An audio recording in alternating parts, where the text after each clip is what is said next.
പിതാവിന്റെയും പുത്രന്റെയും പരിശുദ്ധാത്മാവിന്റെയും നാമത്തിൽ ആമേൻ. എൻ്റെ കർത്താവേ, നിന്റെ ഉന്നതമായ നാമത്തിന് സ്വസ്ഥം ചെയ്യുന്നു. നിന്റെ കർത്താവേ, നിന്റെ വിശുദ്ധ പൗരോഹിത്യത്തെ മഹത്വപ്പെടുത്തണമേ. കർത്താവേ, സഭയിലുള്ള സാന്നിധ്യം ദൃഢമാക്കണമേ. 39 വർഷം ഞാൻ അർപ്പിച്ച കൃപാന്റെ യുഗതിയാൽ കൃപാസനത്താറെ ജീവനോടെ പ്രത്യക്ഷപ്പെട്ട പരിശുദ്ധ അമ്മയുടെ മാധ്യസ്ഥ ദൈവവേദനെ നീ അനുഗ്രഹിക്കപ്പെടട്ടെ. കർത്താവേ, ശിഷ്ടരോഗങ്ങൾ, മുഴ വരുന്ന രോഗങ്ങൾ, അതുപോലെ തന്നെ അരിമ്പാറ മുതൽ ചിരങ്ങ് മുതൽ ചൊറി വരെ ത്വക്കിലുണ്ടാകുന്ന രോഗങ്ങൾ കർത്താവിൻ്റെ വിശുദ്ധമായ രക്തത്താൽ കഴുകപ്പെടട്ടെ എന്ന് പ്രാർത്ഥിക്കുന്നു. എന്ത് ചെയ്യണം, എന്ത് ചെയ്താൽ ജീവിക്കും, എന്ത് ചെയ്താൽ മേൽഗതി പ്രാപിക്കും, എങ്ങോട്ട് പോകണം, ആര് പറഞ്ഞ കേൾക്കണം, പല പല അഭിപ്രായങ്ങളുണ്ടല്ലോ, പല പല രീതികളുണ്ടല്ലോ, പല പല ചിന്തകളുണ്ടല്ലോ. എന്ത് ചെയ്യണമെന്ന് അറിയാമ്പോൾ ആകെപ്പാട് മനസ്സ് മുട്ടി മൊഴി മുട്ടി കുഴങ്ങുന്നവർ കർത്താവിൻ്റെ രക്തം നിങ്ങൾ തളിക്കപ്പെടട്ടെ. ഈശോ മാറാത്ത രോഗങ്ങളെ ഓർത്തോർത്ത് കണ്ണീരോടെ പ്രാർത്ഥിക്കുന്നു.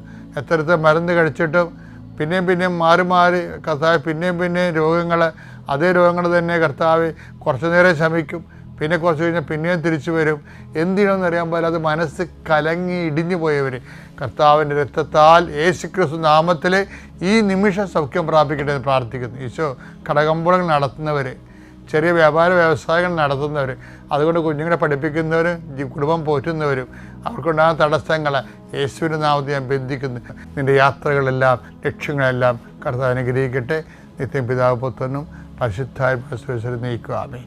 അമ്മേ പരിശുദ്ധമ്മേ, അമ്മേ പരിശുദ്ധമേ, ദൈവമാതാവേ, ദൈവമാതാവേ, കൃപാസനത്തിലൂടെ ഞങ്ങൾക്കും ഞങ്ങളുടെ ദേശത്തിനും അമ്മ മധ്യസ്ഥം തേടി തന്ന എല്ലാ അനുഗ്രഹങ്ങൾക്കും കൃപകൾക്കും ഞങ്ങളിപ്പോൾ ഹൃദയം നിറഞ്ഞ നന്ദി പറയുന്നു. അമ്മേ പരിശുദ്ധമേ, ദൈവമാതാവേ, 2004 ഡിസംബർ 7-ാം തീയതി ഉച്ചകഴിഞ്ഞ് 2:30 കൃപാസനത്തിൽ സംഭവിച്ച അമ്മയുടെ പ്രത്യക്ഷപ്പെടലിനെ കുറിച്ച് തിരുസഭയ്ക്ക് സമർപ്പിച്ചിരിക്കുന്ന പഠനരേഖകളുടെ മേൽ സഭാത്മകമായ പഠനം ആരംഭിക്കുവാൻ ഞങ്ങൾ പ്രാർത്ഥിക്കുന്നു. അമ്മേ പരിശുദ്ധമേ, ഭൂസ്വർലോകങ്ങളുടെ രാജ്ഞിയായ അങ്ങേയ്ക്ക് ഭൗമ സംരക്ഷണത്തിനായി പ്രപഞ്ചപ്രകൃതിയെ തന്നെ തിരുസഭ പ്രതിഷ്ഠിക്കുവാൻ ഈ പ്രത്യക്ഷീകരണ വഴി ഇടയാക്കണമേ. പരിശുദ്ധമ്മേ, ജപമാല മാതാവേ, സകല കൃപാസനം പ്രാർത്ഥനകളോടും ചേർത്ത് ഞങ്ങളിപ്പോൾ പ്രാർത്ഥിക്കുന്ന ഈ കുടുംബത്തിന്റെ പ്രത്യേക നിയോഗം പറമക്കളെ.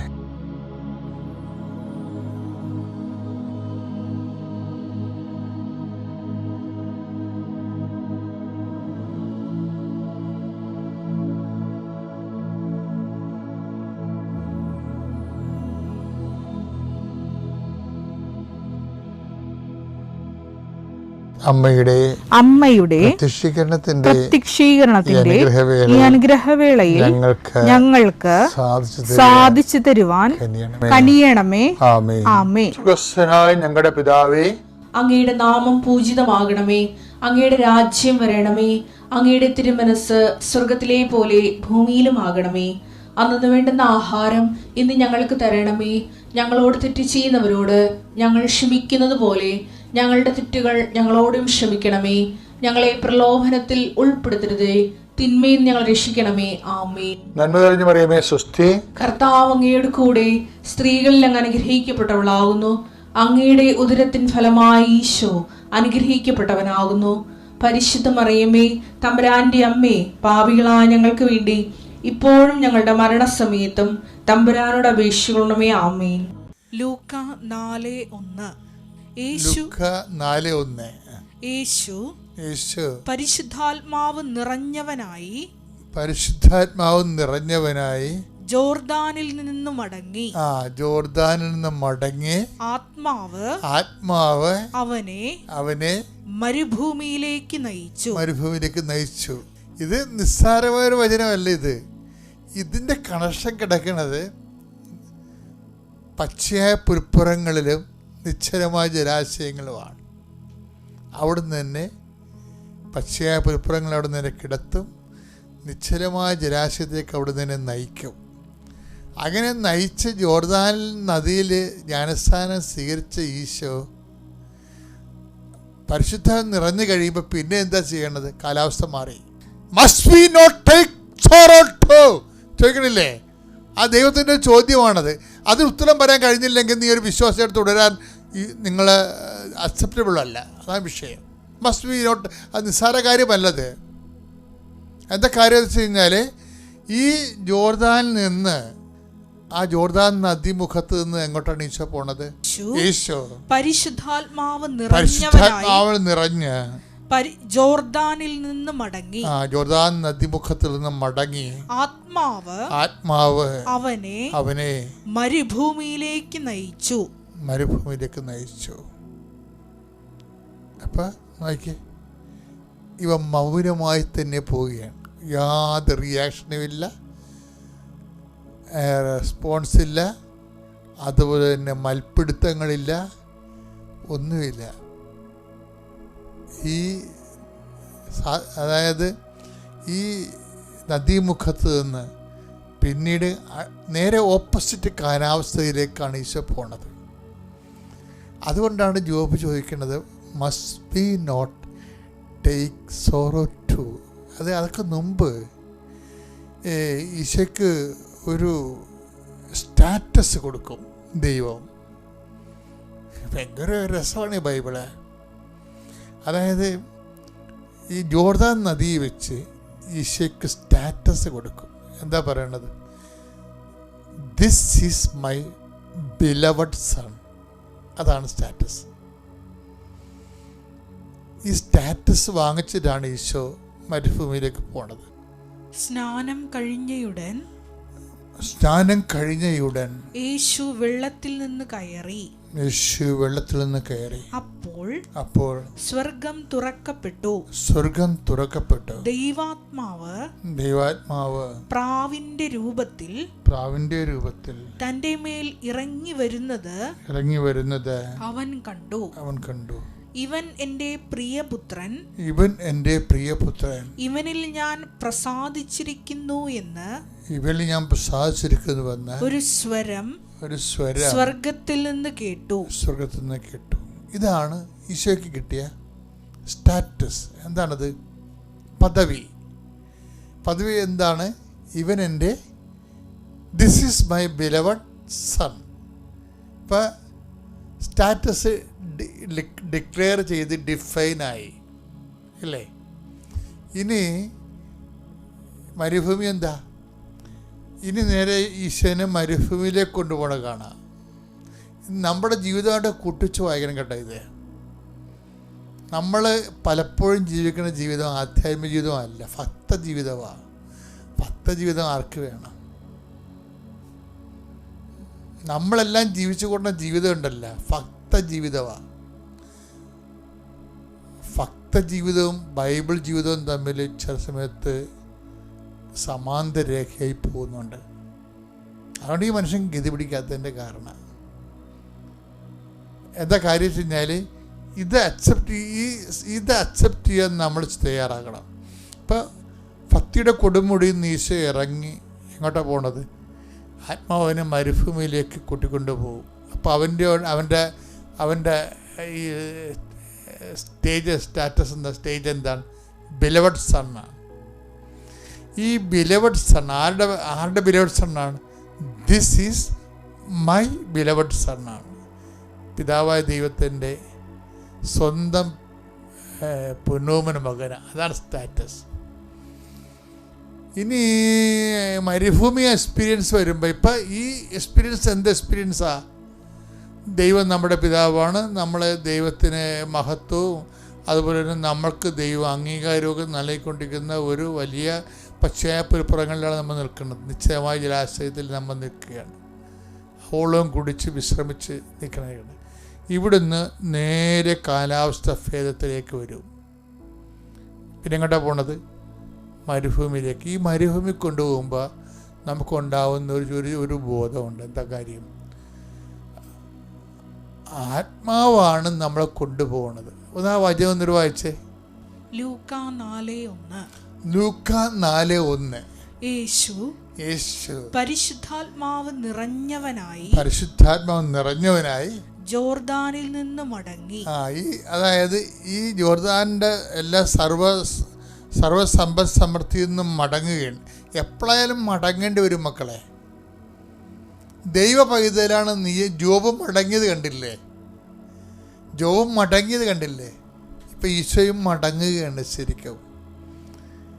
അതായത് എപ്പോഴും സന്തോഷത്തിൻ്റെ ഒരു കാലഘട്ടം വന്നാൽ നമ്മുടെ മനസ്സിന് ആദ്യമേ ഉണ്ടാകണം ഇവിടുന്ന് മടങ്ങേണ്ടി വരുമെന്ന്. ആൾക്കാർ എന്തിനാണ് ഇങ്ങനെ ഭക്തിയും പ്രാർത്ഥനയും കാണിക്കുന്നത്? മടങ്ങാതിരിക്കാൻ വേണ്ടിയാണ്. മനസ്സിലായില്ലേ? ശരിയല്ലേ? അതായത് നമുക്ക് പണി ഉണ്ടാക്കല്ലേ, പണി വരല്ലാതിരിക്കുന്നത്. പക്ഷേ ദൈവപൈതലാണെങ്കിൽ ഈ ബൈബിളിലെ നിർഭയത്വം എന്താണ്? ബൈബിളിലെ നിർഭയത്വം എന്ന് പറയുന്നത് വിൽ ഓഫ് ഗോഡ് സ്വീകരിക്കാനുള്ള കഴിവിനാണ് നിർഭയത്വം എന്ന് പറയുന്നത്. അല്ലാതെ ഇടിവെട്ടും പാമ്പ് കഴിയൊന്നുമല്ല. ബൈബിളിലെ നിർഭയത്വം എന്ന് പറഞ്ഞാൽ എന്താണ്? വിൽ ഓഫ് ഗോഡ് കാലാവസ്ഥ ഭേദങ്ങളോടുകൂടി അക്സെപ്റ്റ് ചെയ്യാനുള്ള കഴിവിനാണ് ബൈബിൾ നിർഭയത്വം എന്ന് പറയുന്നത്. എന്താ കാര്യം? ഈ നിർഭയത്വത്തിൻ്റെ കൂടെ വേറൊരു സാധനം വരുന്നുണ്ട്. Fear not, the kingdom of God is at hand. അതായത് തമ്മിൽ യോജിച്ചാൽ പോണത്. വിൽ ഓഫ് ഗോഡ് വരുമ്പോൾ ഇപ്പം ഈശോ ആത്മാവ് അവനെ, വിൽ ഓഫ് ഗോഡാണത്. ആത്മാവ് അവനെ മരുഭൂമിയിലേക്ക് നയിച്ചു. പറഞ്ഞ മക്കളെ, ആത്മാവ് അവനെ മരുഭൂമിയിലേക്ക് നയിച്ചു. അപ്പൊ ഒരു ദൈവ പൈതലാകുമ്പോ സ്വാഭാവികമായിട്ടും മരുഭൂമിയാണെങ്കിലും നയിക്കണ ദൈവമാണെന്നൊരു ബോധം ഉണ്ടാകണം. ഇപ്പം കടമാണ്, രോഗമാണ്, ഭർത്താവ് എന്നോട് സംശയമാണ്, എൻ്റെ മക്കളുടെ മുമ്പിൽ എനിക്ക് വരയില്ല എന്നൊക്കെ പറയാം നമുക്ക്. അപ്പോഴും ഓർക്കണം ദൈവവേദനെ, നീ പതറരുത്, ഭയപ്പെടുകയും ചെയ്യരുത്. എന്താണ്? നയിക്കുന്നത് ദൈവമാണെന്നുള്ള ബോധം ഉണ്ടാകണം. വിശ്വാസ പ്രമാണം. സർവശക്തനായ പിതാവും ആകാശത്തിൻ്റെയും ഭൂമിയുടെയും സൃഷ്ടാവുമായ ദൈവത്തിൽ ഞാൻ വിശ്വസിക്കുന്നു. അവിടുത്തെ ഏകപുത്രനും ഞങ്ങളുടെ കർത്താവുമായ ഈശോ മിശിഹായിലും ഞാൻ വിശ്വസിക്കുന്നു. ഈ പുത്രൻ പരിശുദ്ധാത്മാവിനാൽ ഗർഭസ്ഥനായി കന്യകാമറിയത്തിൽ നിന്ന് പിറന്ന് പൊന്തിയോസ് പീലാത്തോസിന്റെ കാലത്ത് പീഡകൾ സഹിച്ച് കുരിശിൽ തറയ്ക്കപ്പെട്ട് മരിച്ച് അടക്കപ്പെട്ട് പാതാളങ്ങളിൽ ഇറങ്ങി മരിച്ചവരുടെ ഇടയിൽ നിന്ന് മൂന്നാം നാൾ ഉയർത്ത് സ്വർഗത്തിലേക്ക് എഴുന്നള്ളി സർവശക്തിയുള്ള പിതാവായ ദൈവത്തിന്റെ വലതുഭാഗത്തിരിക്കുന്നു. അവിടെ നിന്ന് ജീവിക്കുന്നവരെയും മരിച്ചവരെയും വിധിക്കുവാൻ വരുമെന്നും ഞാൻ വിശ്വസിക്കുന്നു. പരിശുദ്ധാത്മാവിലും ഞാൻ വിശ്വസിക്കുന്നു. വിശുദ്ധ കത്തോലിക്കാ സഭയിലും പുണ്യവാന്മാരുടെ ഐക്യത്തിലും പാപങ്ങളുടെ മോചനത്തിലും ശരീരത്തിന്റെ ഉയർപ്പിലും നിത്യമായ ജീവിതത്തിലും ഞാൻ വിശ്വസിക്കുന്നു. ആമേൻ. ഓരോ ദിവസത്തിലുള്ള സാക്ഷ്യങ്ങൾ കേൾക്കുമ്പോഴും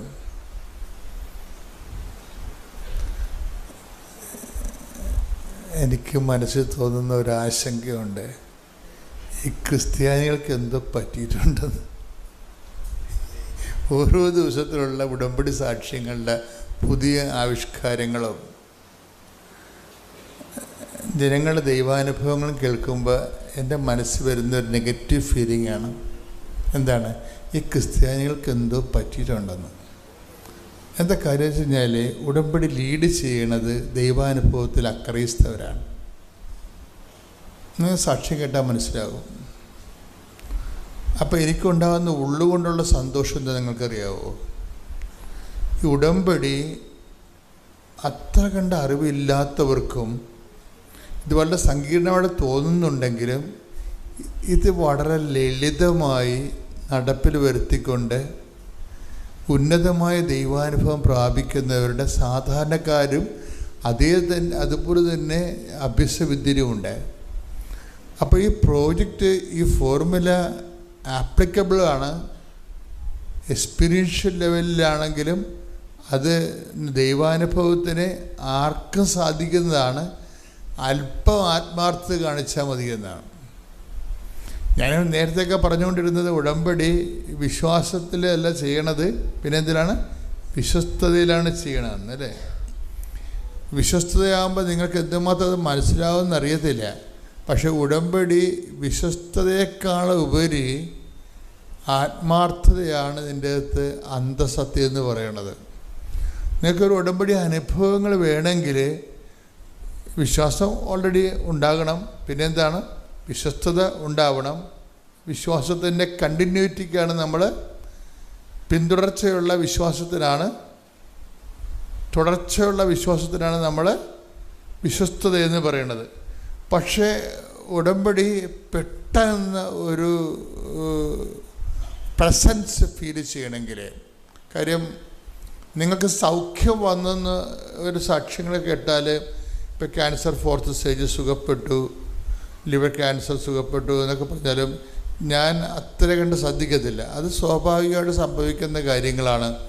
ഉടമ്പടി എടുത്ത് കുറച്ച് വൃത്തിമയനായിട്ടൊക്കെ ജീവിച്ചവർക്ക് സ്വാഭാവികമായിട്ട് ബേസിക് ഗ്രേസാണ് അതൊക്കെ. പക്ഷേ നിങ്ങൾക്ക് പ്രസൻസ് ഫീൽ ചെയ്തതെന്ന് പറഞ്ഞാൽ ഞാൻ ഉടനെ അത് ശ്രദ്ധിക്കും. കാര്യം മറ്റു പ്രാർത്ഥനാ രൂപങ്ങളിൽ നിന്നും ഉടമ്പടിക്കുള്ള തനത് ദൈവാനുഭവം എന്ന് പറയണത്, ഉടമ്പടിയുടെ തനത് ദൈവാനുഭവം എന്ന് പറയണത് പ്രസൻസാണ്, ദൈവസാന്നിധ്യം. ഏത് ദുർഘട സമയങ്ങളിലും ദൈവസാന്നിധ്യം അനുഭവിക്കും. ദൈവസാന്നിധ്യത്തിന് സാധാരണ ലെവലിലെ ആൾക്കാർക്ക് പഞ്ഞം വരുന്ന സമയമുണ്ട്. ഇപ്പം നമുക്ക് ആഹാരത്തിന് പഞ്ഞം വരുന്ന ക്ഷാമകാലമില്ലേ? ആഹാരത്തിന് ക്ഷാമകാലം ഉണ്ടായിരുന്നല്ലോ യുദ്ധം കഴിഞ്ഞപ്പോൾ. 1945 യുദ്ധം കഴിഞ്ഞപ്പോൾ ക്ഷാമകാലമായിരുന്നു ഇവിടെ, ഭയങ്കരമാണ്. അങ്ങനെയാണ് ജനങ്ങളൊക്കെ എല്ലാം നാടൊക്കെ വിട്ടു പോണത്. അപ്പം അതുപോലെ തന്നെ ആധ്യാത്മിക ജീവിതത്തിലും ക്ഷാമകാലം ഉണ്ടാകും. ദൈവാനുഭവം ഒരു പ്രാർത്ഥനയ്ക്ക് ഒരു ഉത്തരവും കിട്ടാത്ത രീതിയിൽ ഇങ്ങനെ പ്രാർത്ഥിച്ച് ഇങ്ങനെ പോകുന്നില്ലാതെ ഒരു അടയാളം കാണാത്ത കാലം, അതിന് ക്ഷാമകാലമാണ്. പക്ഷേ ഈ ക്ഷാമകാലത്ത് പോലും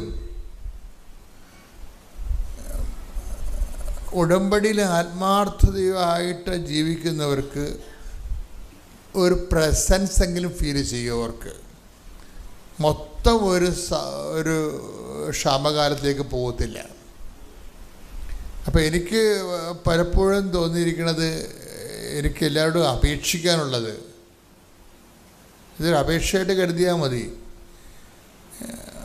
ആത്മാർത്ഥത കാണിക്കാൻ നോക്കണം ഉടമ്പടിയോട്. നിങ്ങളൊരു ഉടമ്പടിയാണ്, ദൈവവുമായിട്ട് ഒരു പരസ്പരമുള്ള ധാരണയിൽ ഒരു കമ്മിറ്റ്മെൻറ്റാണ്. നിങ്ങൾ ദൈവസന്നിധിയിലൊരു കമ്മിറ്റ്മെൻറ്റ് നടത്തിയിരിക്കുകയാണ്. എന്താ അതിനെ പറഞ്ഞ പ്രതിബദ്ധത, സമർപ്പണം നടത്തിയിരിക്കുകയാണ്. അതിൽ നിങ്ങൾ കുറേ കാര്യങ്ങൾ ദൈവസന്നിധി ഏറ്റെടുത്തിട്ടുണ്ട്. അതിൻ്റെ കാരണങ്ങൾ, പ്രതിബദ്ധതയുടെ കാരണങ്ങൾ ഒരിക്കലും നിങ്ങളുടെ ഭൗതികം ആവശ്യമായിരിക്കരുത്, ദൈവം തന്നെയായിരിക്കണം. മനസ്സിലായോ? ഇല്ലേ? ജോലി ലഭിക്കാനോ വീട് വിൽക്കാനോ വസ്തു ലഭിക്കാനോ കടങ്ങൾ മാറാനോ, അതിൽ നിന്ന് ഉടമ്പടി വരെ നിങ്ങൾക്ക് അങ്ങനെയൊക്കെ ചിന്തിക്കാം. ഉടമ്പടി കൃപാസനത്തിൽ വന്നോ ഉടമ്പടി എടുക്കുന്നവരെ നിങ്ങൾക്ക് ഭൗതിക കാര്യങ്ങൾ ചിന്തിക്കാൻ പറ്റും. പറഞ്ഞ മനസ്സിലായാലും ശ്രദ്ധിച്ച് കേൾക്കണം. കൃപാസനത്തിൽ വന്ന് ഉടമ്പടി എടുക്കുന്നവരെ നിങ്ങളുടെ ജോലി, കടങ്ങൾ പരിഹരിക്കുക, ജോലി കിട്ടുക, വിവാഹം കഴിക്കുക, വീട് വെക്കുക, അങ്ങനെ നിങ്ങൾ അലട്ടുന്ന പ്രശ്നം എന്താണ്? അത് കൃപാസനത്തിൽ വന്ന് ഉടമ്പടി എടുക്കുന്നവരെ നിങ്ങൾക്ക് അതിനെക്കുറിച്ച് ആലോചനപ്പെടാനും ആശങ്കപ്പെടാനും പറ്റും. പക്ഷെ once you get into the covenant, നിങ്ങൾ ഒരിക്കൽ ദൈവമായിട്ടൊരു ഉടമ്പടി ബന്ധമായി കഴിഞ്ഞാൽ പിന്നീട് നിങ്ങൾ ആശങ്കപ്പെടേണ്ടത് ദൈവത്തോടുള്ള ബന്ധത്തിൽ തന്നെയാണ്. എന്താണ്? എങ്ങനെ എൻ്റെ ദൈവവുമായിട്ട് divide of the physical demands, നമുക്ക് ഉണ്ടാകുന്ന മറ്റു തരത്തിലുള്ള ഭൗതിക സമ്മർദ്ദങ്ങൾക്കപ്പുറത്ത് എൻ്റെ ദൈവവുമായിട്ട് എനിക്ക് ഈ ഭൂമിയിൽ വെച്ച് സാധ്യമാകുന്ന ഏറ്റവും സുതാര്യവും ഏറ്റവും ലളിതവുമായിട്ടുള്ള ഒരു സ്നേഹബന്ധത്തെ എങ്ങനെ പരിപോഷിപ്പിക്കാൻ കഴിയും, അതിനെന്നെ സഹായിക്കണമെന്നാണ് അമ്മയോട് പ്രാർത്ഥിക്കണത്. ശ്രദ്ധിക്കട്ടെ. Hallelujah, hallelujah, hallelujah, hallelujah, hallelujah, hallelujah. യേശുവേ നന്ദി, ഹല്ലേലൂയ, ഹല്ലേലൂയ, ഹല്ലേലൂയ. ആരാധന, ആരാധന, ഹല്ലേലൂയ, ഹല്ലേലൂയ, ഹല്ലേലൂയ. മഹത്വം, മഹത്വം, ആരാധന, ആരാധന, ആരാധന,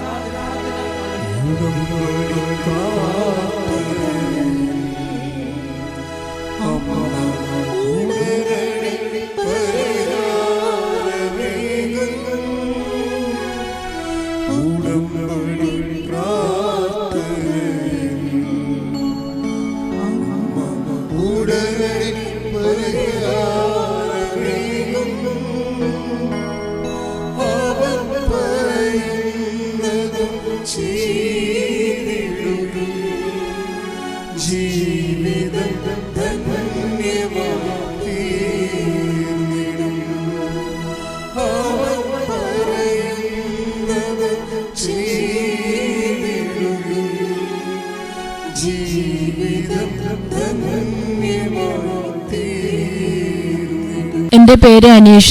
ഞാൻ കാസർഗോഡ് ജില്ലയിൽ നിന്നും വരുന്നു. 2022 മെയ് 27 ഞാൻ ഇവിടെ ആദ്യമായി ഉടമ്പടി എടുക്കാൻ വന്നത്. ഒത്തിരിയേറെ പ്രശ്നങ്ങളിലൂടെ കടന്നു പോവുകയായിരുന്നു. ഒത്തിരിയേറെ വിഷമങ്ങളുണ്ടായിരുന്നു. 15 വർഷത്തോളമായി എനിക്ക് തലവേദനയായിരുന്നു. പല ഡോക്ടർമാരെയും കണ്ടു. മൈഗ്രെയിൻ്റെ അസുഖമെന്ന് പറഞ്ഞു. കുറേ ഗുളികകൾ കഴിച്ചു, പെയിൻ കില്ലറെല്ലാം കഴിച്ചു. പുറത്തിറങ്ങാനോ വെയിൽ കൊള്ളാനോ യാത്ര ചെയ്യാനോ എല്ലാം വളരെ ബുദ്ധിമുട്ടായിരുന്നു. ഒന്നും ചെയ്യാൻ പറ്റാത്ത സാഹചര്യമായിരുന്നു. ഉടമ്പടി തൈലം തേച്ചതിൻ്റെ ഫലമായി വിശ്വാസപ്രമാണം ചൊല്ലി ഉടമ്പടി തൈലം തേച്ച് ഞാൻ ഇന്ന് പ്രാർത്ഥിക്കുമായിരുന്നു. അതിൻ്റെ ഫലമായി പൂർണ്ണമായി എൻ്റെ മൈഗ്രെയിൻ തലവേദന തീർത്തും മാറിക്കിട്ടി. അതുപോലെ തന്നെ എൻ്റെ ഭർത്താവിന് 15 വർഷത്തോളമായി കിഡ്നി സ്റ്റോണിൻ്റെ അസുഖമുണ്ടായിരുന്നു. പൊടിക്കൽ ശസ്ത്രക്രിയയിലൂടെ 2 പ്രാവശ്യം കല്ല് പൊടിച്ചു കളഞ്ഞെങ്കിലും പൂർണ്ണമായി ഫലം കണ്ടില്ല. ഒറ്റമൂലികളും പച്ചമരുന്നും എല്ലാം കൊടുത്തെങ്കിലും അതിനൊരു ഫലം കണ്ടില്ല. നാട്ടിൽ കിഡ്നിക്കകത്ത് വലിയൊരു കല്ലുണ്ടായിരുന്നു. ഒരു 16 mm ഉണ്ടായിരുന്നു. വലിയ സൈസ് കല്ലാന്ന് പറഞ്ഞു. കിഡ്നിക്ക് ഉള്ളിലുള്ളത് കൊണ്ട് അവർക്ക് സർജറി ചെയ്തെടുക്കാൻ കുറച്ച് റിസ്ക്കാന്ന് പറഞ്ഞു. ഒന്നെങ്കിൽ കിഡ്നിക്ക് എന്തെങ്കിലും ചെറിയ കംപ്ലൈൻറ്റ് വരും, അല്ലെങ്കിൽ യൂറിനൊക്കെ കൺട്രോൾ ഇല്ലാതെ പോകും. അങ്ങനെ പല ബുദ്ധിമുട്ട് പറഞ്ഞു. അപ്പം എക്സ്പെൻസ് എല്ലാം കൂടുതലായതുകൊണ്ട് ശസ്ത്രക്രിയ വേണ്ടെന്ന് വെച്ചു. ആളിവിടെ ഇല്ല, ഖത്തറിലാണ്. നാട്ടിൽ ചെയ്യാൻ സാഹചര്യം ഇല്ലാത്തതുകൊണ്ട് വേണ്ടെന്ന് വെച്ചു. ആള് ഖത്തറിലെ ഡ്രൈവറാണ്. അപ്പോൾ പെട്ടെന്ന് ഒരു ദിവസം വയറുവേദന അനുഭവപ്പെട്ട് എമർജൻസിയായി ഹോസ്പിറ്റലിൽ അഡ്മിറ്റ് ചെയ്തു. അപ്പം കല്ലിൻ്റെ പ്രശ്നമായതുകൊണ്ട് അവർ എമർജൻസി ആയിട്ട് ശസ്ത്രക്രിയ ചെയ്തു. എനിക്ക് പെട്ടെന്ന് എന്നോട് വിളിച്ചു പറയുന്നുണ്ട്, എന്നെ അഡ്മിറ്റാക്കി, എനിക്ക് വയറുവേദനയാണ്, പെട്ടെന്ന് ഓപ്പറേഷൻ വേണമെന്ന് പറഞ്ഞിട്ടുണ്ടെന്ന് പറഞ്ഞു. അപ്പോൾ അവിടെ ആരുമില്ല, സഹായത്തിന് ആരുമില്ല. ഞാൻ പരിശുദ്ധ അമ്മയോട് പറഞ്ഞു, അമ്മ സഞ്ചാരി മാതാവല്ലേ, അമ്മ ഒന്ന് ചെന്ന് സഹായിക്കണം, വളരെ ബുദ്ധിമുട്ടാണ്. എൻ്റെ അമ്മ ചെന്ന് സഹായിച്ചില്ലെങ്കിൽ ആരുമില്ല അവിടെ സഹായിക്കാൻ, എനിക്ക് പോകാൻ പറ്റത്തുമില്ല. ഇത്രയും റിസ്ക് ഉള്ളതുകൊണ്ട് എൻ്റെ അമ്മ മാതാവ് കൂടെ ചെന്ന് അമ്മ വേണം തൊട്ട് സുഖപ്പെടുത്തി സർജറിയിലൂടെ വിജയം കണ്ടെത്തി എൻ്റെ ഭർത്താവിനെ രക്ഷിച്ചെടുക്കാൻ അമ്മ ചെല്ലണമെന്നും പറഞ്ഞ് ഞാൻ അമ്മയോട് കരഞ്ഞപേക്ഷിച്ചു. വൈകുന്നേരം രാത്രി 8 മണിയായപ്പം വിളിച്ചു പറഞ്ഞു, ബുദ്ധിമുട്ടൊന്നുമില്ലാതെ സർജറി എല്ലാം കഴിഞ്ഞു. എന്നോട് വർത്താനം പറഞ്ഞു, കുഴപ്പമൊന്നുമില്ല, ബുദ്ധിമുട്ടൊന്നുമില്ലാതെ സർജറി കഴിഞ്ഞു. പരിശുദ്ധ അമ്മ തിരുക്കുമാരനാൽ വിജയകരമായ ഓപ്പറേഷൻ ചെയ്ത് നടത്തി തന്നു. അതുപോലെ തന്നെ ഞങ്ങൾക്ക് സാമ്പത്തിക ബുദ്ധിമുട്ടുണ്ടായിരുന്നു. ഭർത്താവിൻ്റെ ശമ്പളം കൊണ്ട് മാത്രമാണ് ഞങ്ങൾ ജീവിച്ചിരുന്നത്. ഭർത്താവിന് മാത്രമേ വരുമാനം ഉണ്ടായിരുന്നുള്ളൂ. അപ്പോൾ അതുകൊണ്ട് ഒരു ഉയർന്ന ജോലി, ശമ്പളമുള്ള നല്ലൊരു ഉയർന്ന ജോലി ആവശ്യമായിരുന്നു. ഞാൻ നിയോഗത്തിലത് വെച്ചിട്ടുണ്ടായിരുന്നു. ഡ്രൈവറാണ്, ഖത്തറിലെ ഡ്രൈവറാണ്. അപ്പം ഒരു നല്ല ജോലി, ഇത്ര നാളും ജോലി ചെയ്തിട്ട് ഒരു മിച്ചം ഒന്നും വെക്കാനൊന്നും ഇല്ലായിരുന്നു. അപ്പോൾ അതിലെ കഴിഞ്ഞ് നല്ല ഉയർന്ന ശമ്പളത്തോടു കൂടി നല്ലൊരു ജോലി സ്ഥിരമായി കിട്ടാൻ വേണ്ടിയിട്ട് ഞാൻ നിയോഗത്തിൽ വെച്ചിട്ടുണ്ടായിരുന്നു. പരിശുദ്ധ അമ്മയുടെ സഹായത്താൽ ഈശോ വഴി നല്ലൊരു ഉയർന്ന ജോലി, സ്ഥിര വരുമാനമുള്ള നല്ലൊരു ജോലി എൻ്റെ ഭർത്താവിന് നൽകി ദൈവം അനുഗ്രഹിച്ചു. ഇത്രയേറെ അനുഗ്രഹങ്ങൾ തന്ന അമ്മയ്ക്കും തിരുക്കുമാരനും കോടാനുകോടി നന്ദി അർപ്പിക്കുന്നു.